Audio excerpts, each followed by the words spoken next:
both smoke pot. That's jive talk for marijuana. American kids learn about sex, drugs, and alcohol before they're able to ride a bike without training wheels. But when it comes to the one item protected by the Constitution upon which their country is based, sorry kids, no knowledge for you. If you want to learn about the one item the government can infringe upon, or the item used by generations of soldiers to grant you your freedom and to preserve your freedom, you're on your own.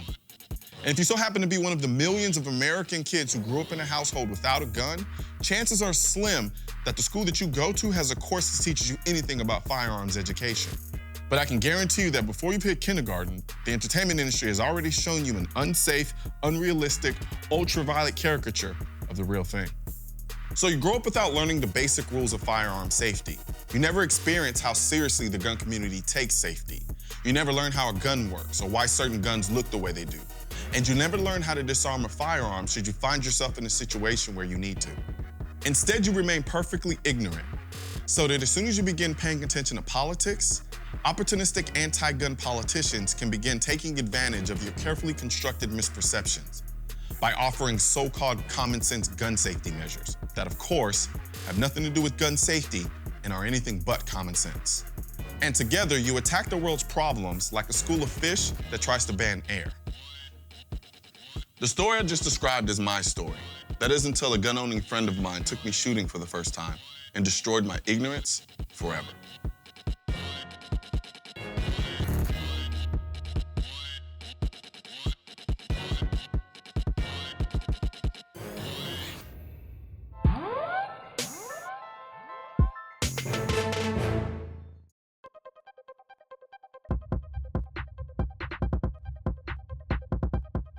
Think back to who you were 6 years ago.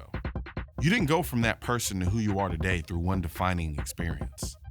Life is a succession of little changes, just a bit here, a bit there. That's my story anyway. But one day fate knocked me a bit harder than usual.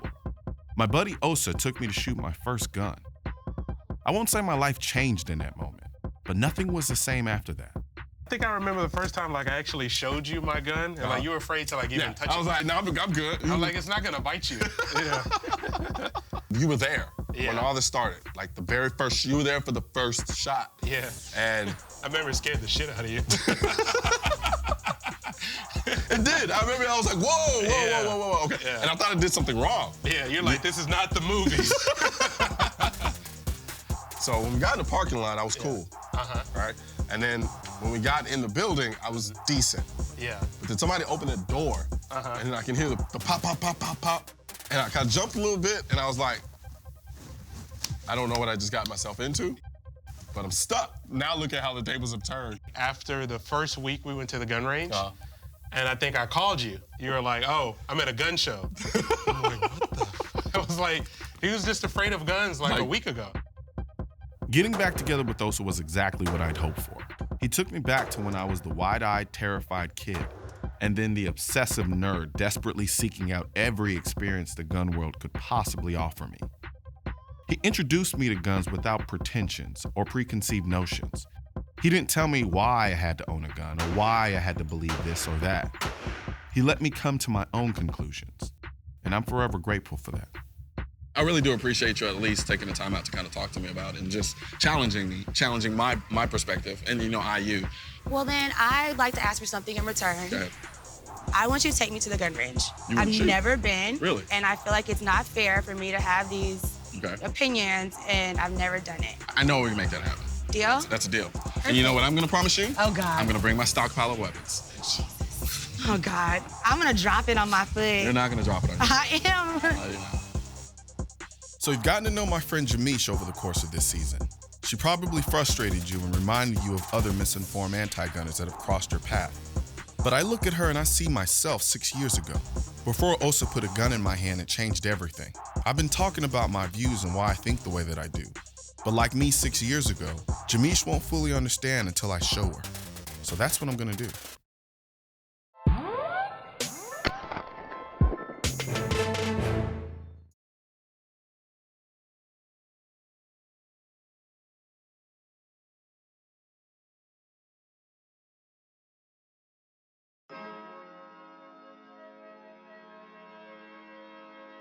So, after our little back and forth that we had about guns and gun control and things like that, now we're out here at the range. We're in my territory, more or less. And after we had our little discussion, you talked a bit. You're like, okay, you're a little interested in. Is curiosity a better way of saying it? Yeah, and also I don't think that you can rule out something that you've never done. Fair enough. Fair enough. So right now, with all of the guns on the table, right? How are you feeling right now? I am freaked out. Like, I'm trying to remember when the last time it was I've ever felt this nervous. Now, I can actually empathize with that because the very first time I went to shoot, I was nervous as hell. Yeah. Like, I'm not nervous, I was scared. And the weird thing is I'm watching you out here, and you have the different shots going off in the background, and you're kind of jumpy. I didn't think you noticed that. Yeah, I did. But the thing about it was when I first went to the range, I was the same way. But after a while, you do get used to it. So what we're gonna do is I'm gonna start you off with a lower caliber handgun. A lot of how much recoil that you feel from a gun is depending on the size. Yeah. Which most people think. So if I were to ask you right now, if you had to pick a gun right here that seems the least intimidating, which gun would it be? I'm going for the little joint. Which one? That little Or one? actually, maybe this one. That one or this one? Yeah, maybe this one. Okay, so this is what they call the Nano, right? Yeah. Beretta Nano. It's a 9mm. So this gun and the gun we're about to shoot, this one, shoot the same round. Okay. All right. So here's what I'm gonna do. I'm gonna start off shooting this gun first. I want you to get used to hearing the sound of the gun going off in a closer proximity than what you're hearing out there, okay? So I'm gonna go up to the 10-yard mark and I'm gonna shoot at those still targets.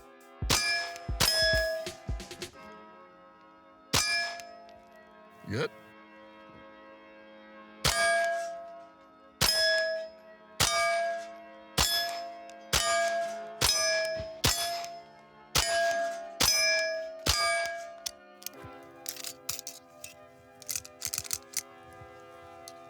Okay, so how are you feeling now? That was way more than 5. It was, but I'm a little trigger happy. So one thing you're gonna learn about me, when I start shooting, it's hard for me to stop. I see just that. because I enjoy it that much. I'm fine. I honestly, like, it's that nervousness where I'm like, I just want to do it so I can kind of That's fair enough. go over the hump. Okay. I'm literally just going to hand the gun off to you. Sure. And remember what I told you before about keeping off. your finger off the trigger until you're ready to shoot, and all the rules that we taught you before. Okay. So I'm gonna make this hot. All right. So now the gun is loaded. Okay, it's ready to go. So at this point, when I hand it to you, all you have to do is pull the trigger. Okay. All right, so remember what I told you before. So right hand grips the gun. Okay. All right, now watch. Okay. I don't like it. You're good, you're good. All right, Okay. watch your finger. You see how you have that natural tendency Yeah. once you put the finger on the trigger? Yeah. Yeah, that's why we teach Here. indexing it on the Sorry, side. did I And remember I freak told you you, out? after a while, it'll start to become automatic. Sure. Okay, so then what's your most comfortable stance? So remember, always keep that pointed downrange. Okay. So whatever this way, your like most right comfortable here. stance. So widen your base just a little bit as if you were playing a sport. And then you actually want to lean forward just a tad. Okay. All right, so now find your target, center that white dot, Yeah. and then just pull the trigger. Ah! Now, finger off the trigger, finger off the trigger. All right. You wanna do it again? Oh, no, not really. All right, hold it. All right. All Okay. right, sorry, index your finger on the side. Okay. Okay. There you go. There you go. There you go. So now, let's decompress. Let's decompress. My heart is beating so It fast. should though. It should It's though. not. But see, you gotta think about it. This is not normal to you. This No, is it's not not. something that you've experienced before. So I don't expect you to come out here and just say, yeah, I'm having a great time. I told you my first time shooting was overwhelming. You know, so everything you're feeling right now is exactly what it should. Like, this isn't a toy. Yeah. You know, so it's something, this is something that is very powerful. Now that you shot the gun for the very first time, what were your thoughts? It was very scary. It was still scary. Yeah.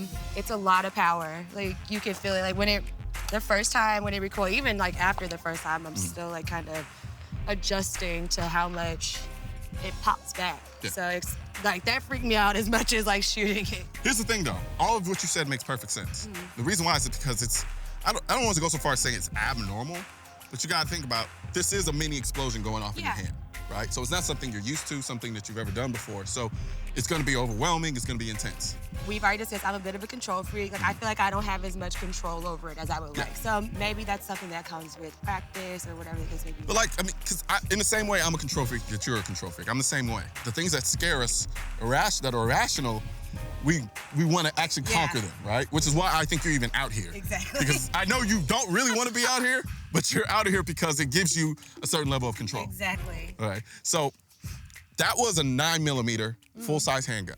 Out of all the guns that are on this table, which one is the most intimidating to you? This one is freaking me out more. Okay, so why is that?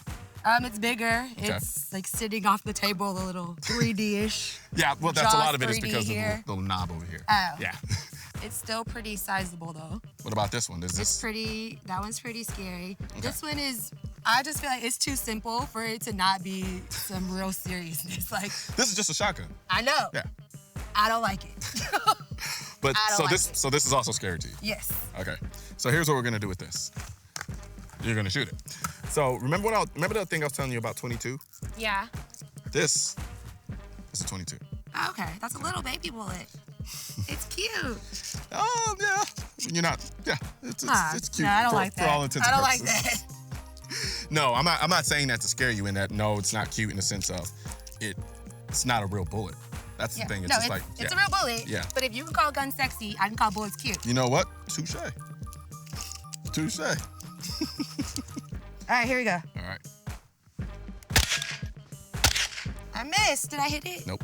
I wasn't aiming. That's why you probably missed it. There you go. Oh, okay, yeah, it's definitely the aiming. Yeah. There you go. Okay. Yep, and you're out.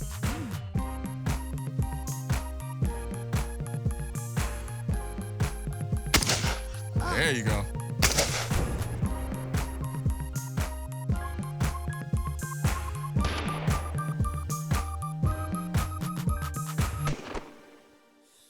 So this shoots same round as that handgun, 9mm, right?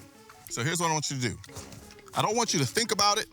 I just want you to take this and shoot it the way you think it should be shot. Oh, God. All right. What? What were you about to do just now? I was about to put it up to my shoulder. Can't do that, it's illegal. Under federal law, you can't put this thing to your shoulder. Why would you do that? But I'll have to ask you the real question. Does that make any sense to you? No, Why? because it just felt comfortable. Like, that's just where. Makes it easier to shoot the gun, right? Yeah. All right, the way you're supposed to shoot this is supposed to stick your hand through here What? and hold it up like this. Oh, that's real Terminator. Well, how would you Hasta prefer to la shoot vista, it? baby. With it on my shoulder. Why? Because I want the added bulk of me Makes it behind. makes it easier to shoot the gun, doesn't it? Yeah. Yeah, well, according to the federal laws, the ATF, we can't have a stock on this gun like this and put it on our shoulder because this barrel is shorter than 16 inches. Okay, listen. We've already established that our federal government doesn't have it all the way right on these gun laws, all right? So this one went for me, the other ones go for you. Hey. You give and you take. All I'm trying to demonstrate to you is you shot a rifle, right? And you understood, and you shot a rifle and you were like, it was easier to shoot, didn't recoil as much. And a lot of the reason why it's easy to shoot is because you can hold it Sure. and put it on your shoulder. Sure. Clearly, this makes no sense, It doesn't. which is part of the points that we were talking about when we were at the table. And that's part of my biggest gripe, is if you encounter somebody who talks about how this makes putting a stock on a gun that has a barrel that's less than 16 inches, which I hardly doubt you'll be having that conversation, but if you do, now you're in a position to understand why that's so silly. Now, I know you don't probably agree with me on all of the other laws that are out there, but at least you're starting to kind of understand and grasp the fact Sure. that some of the stuff don't make no damn sense. Duly noted. Now, what we're gonna do now is I'm gonna have you shoot the gun that's actually legal. Okay, perfect. Okay? 1, 2, 3. There you go, let's get that target. There you go. There you go.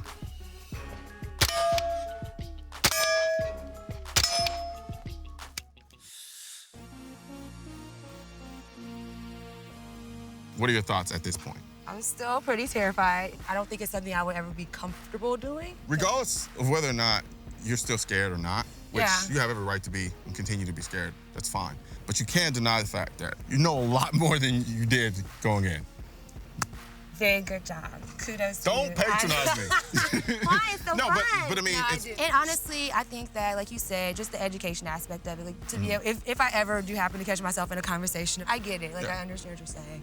And I understand the comforts of it. I appreciate knowing that there are rules around here and that you guys actually follow them. Kudos. But here's the thing, though, that's crazy about it. A lot of the politicians that advocate for some of the gun control laws that most people just kind of blindly follow. Those politicians don't know half of what you know now. Oh, well, that's A problematic. lot of them haven't even shot before, and that's kind of the crux of using you and I's conversation is the idea that we can't make laws about something that you don't have any education about. Agreed. It's That's why I'm here. It's unrealistic. You get unrealistic laws, but I know still terrified. I know your heart's pounding right now. You told me it was. Not terrified. Yeah. Just a little shaky, but it's good. Fair enough. No, it's fair enough. Honestly, like I'm very apathetic towards it. Like it's not something I necessarily want to do again. I'm not like opposed. I do. If I'm ever in the zombie apocalypse, apparently I'm not too bad of a shot, so I could probably, you know, take out a few zombies if needed. Just make sure you open your eyes. They were open. I just have to use the right versus the left. I enjoyed bringing you out here. I enjoyed being able to show you kind of how things actually are versus how you thought they were in your mind. And like I said, you know, you and I will always probably disagree. Forever. It is what it is. It is what it is. Sure. But I still always enjoy our conversations, even though No, I'm just kidding. most of the time, some of the stuff you say is kind of... Well, that's because you're usually wrong. Oh, I'm wrong. Of course you are. You already knew that, though. Sometimes. All the time. Sometimes. Like 80%? Here's the problem, though. When I'm wrong, I'm still You're right. super wrong. No, No, I'm that's still right. totally erroneous. How so? You're super wrong right now.